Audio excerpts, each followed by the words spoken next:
ഇന്ന് തന്നെ ഡൗൺലോഡ് ചെയ്യൂ. കാണൂ നിങ്ങളുടെ ഫേവറേറ്റ് ഷോസ്. ചിലരുടെ മുമ്പിൽ തോക്കാൻ മനസ്സ് വരുന്നില്ല, അത്രേ ഉള്ളൂ. ഇതൊന്നും ഒരു തോൽവിയല്ല, ജീവിതമല്ലേ. വിഷമിക്കണ്ട.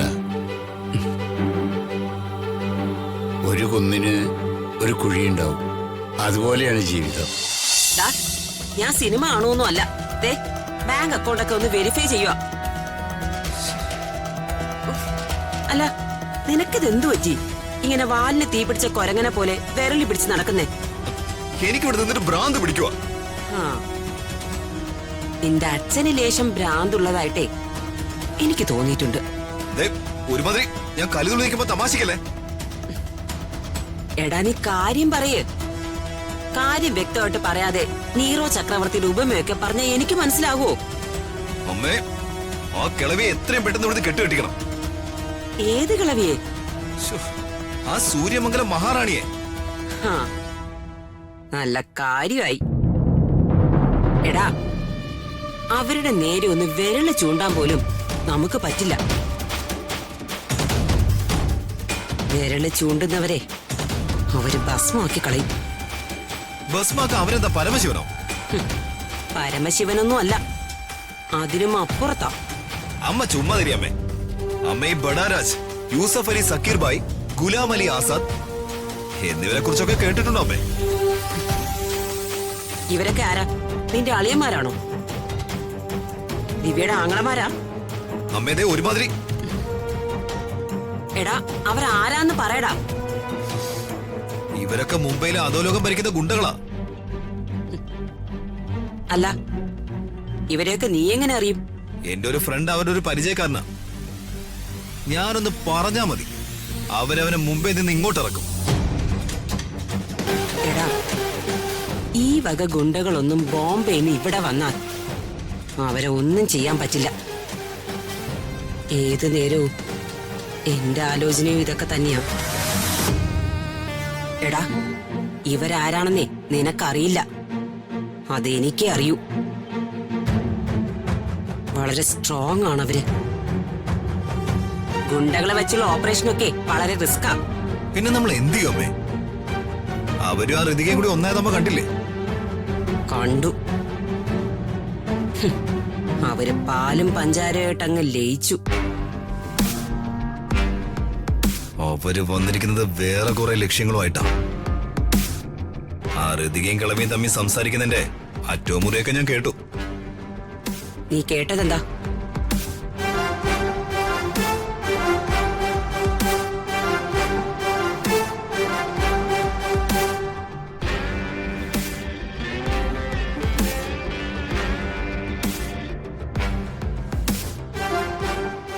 നമുക്ക് എന്തെങ്കിലും ചെയ്തേ പറ്റൂ.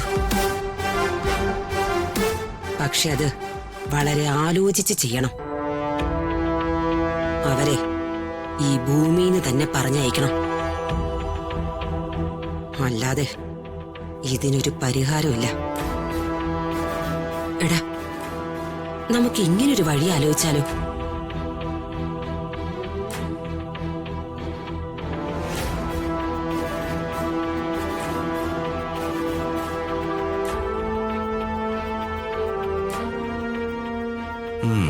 പരീക്ഷിച്ചു നോക്കാം.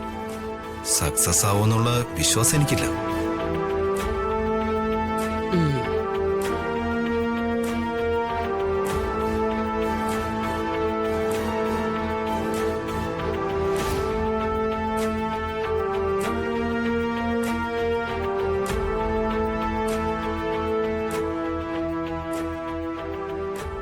എന്താ ഒരു സങ്കടം പോലെ? സങ്കടം പോലെ അല്ലല്ലോ, സങ്കടമല്ലേ?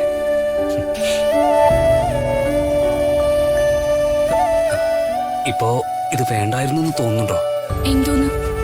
അല്ല, നമ്മുടെ കല്യാണം.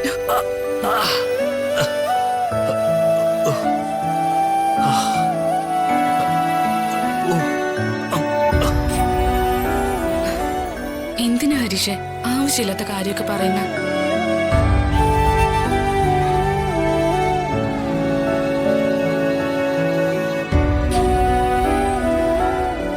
ഹരീഷ് എനിക്ക് കിട്ടിയ എന്റെ ഭാഗ്യമല്ലേ? പ്രേമിച്ച് കല്യാണം കഴിക്കുന്നവർക്ക് ഇങ്ങനെയൊക്കെ ചില ബുദ്ധിമുട്ടുകളൊക്കെ ഉണ്ടാവുമെന്ന് ഞാൻ കേട്ടിട്ടുണ്ട്. ഇതൊന്നും ഒരു ബുദ്ധിമുട്ടല്ല ഹരീഷ്. അമ്മ വിളിച്ചപ്പോ വീട്ടിലേക്ക് പോകണമെന്ന് സ്ത്രീക്ക് തോന്നിയോ? ഞാൻ എന്റെ ഹരീഷിനെ വിട്ട് എങ്ങോട്ടും പോവില്ല.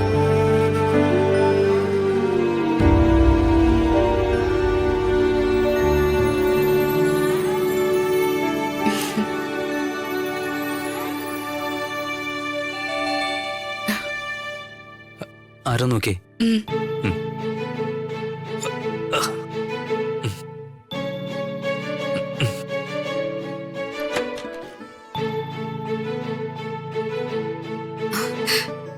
അച്ഛൻ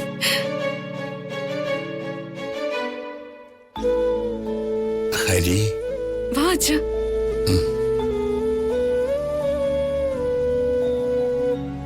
ആ അങ്ങളെ, എന്റെ മക്കളെ, അച്ഛനെ അറിഞ്ഞില്ല. അമ്മ പറഞ്ഞപ്പോഴാ അച്ഛൻ ഈ കാര്യങ്ങളൊക്കെ അറിയണത്. അല്ല, വേദനയുണ്ടോ എപ്പോഴും മോനെ? വേദനയൊക്കെ കുറഞ്ഞു അങ്ങളെ. ചെറിയൊരു ചതവേ ഉള്ളൂ, സാരല്ല. എന്നാലും ആക്സിഡന്റ് ഉണ്ടായ കാര്യം ഞങ്ങളോടൊന്ന് വിളിച്ചു പറയാതിരുന്ന് മോശമായി. ഹരി, ഞങ്ങള് നിങ്ങളുടെ മാതാപിതാക്കളല്ലേ?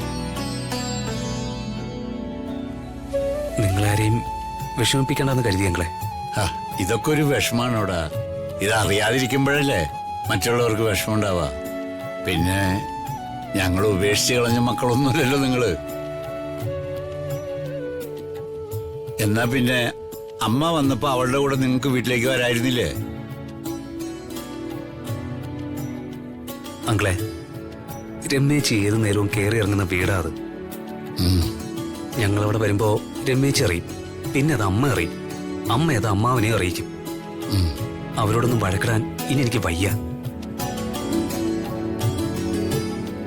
അല്ല, അവിടെ വന്നു നിന്ന ശ്രീലക്ഷ്മി കോളേജിൽ പോയിരുന്നില്ലേ? ഇതിപ്പോ പഠിത്തം മുടങ്ങിയില്ലേ? അതെ, ആ ഒരു ടെൻഷൻ എനിക്കുള്ളൂ. ശ്രീലക്ഷ്മി കോളേജിൽ പോയിട്ട് ഇപ്പോ ഒരാഴ്ചയായി. എന്നാ നമുക്ക് പോവാം മോനെ. നിങ്ങൾ എന്റെ കൂടെ വാ. അങ്കിള് ഇപ്പൊ പൊയ്ക്കോ, ഞാനും ഇവളും കൂടി ഇടയ്ക്കൊരു ദിവസം വരാം. അങ്കിള് തെറ്റിദ്ധരിക്കണ്ട, നിങ്ങളോട് ആരോടും എനിക്കൊരു പിണക്കം ഉണ്ടായിട്ടില്ല. ചിലരുടെ മുമ്പിൽ തോക്കാൻ മനസ്സ് വരുന്നില്ല, അത്രേ ഉള്ളൂ. ഇതൊന്നും ഒരു തോൽവിയല്ല, ജീവിതമല്ലേ. വിഷമിക്കണ്ട. ഒരു കുന്നിന് ഒരു കുഴിയുണ്ടാവും, അതുപോലെയാണ് ജീവിതം. അനുഭവിക്കേണ്ടതല്ല, അനുഭവിച്ചേ പറ്റൂ.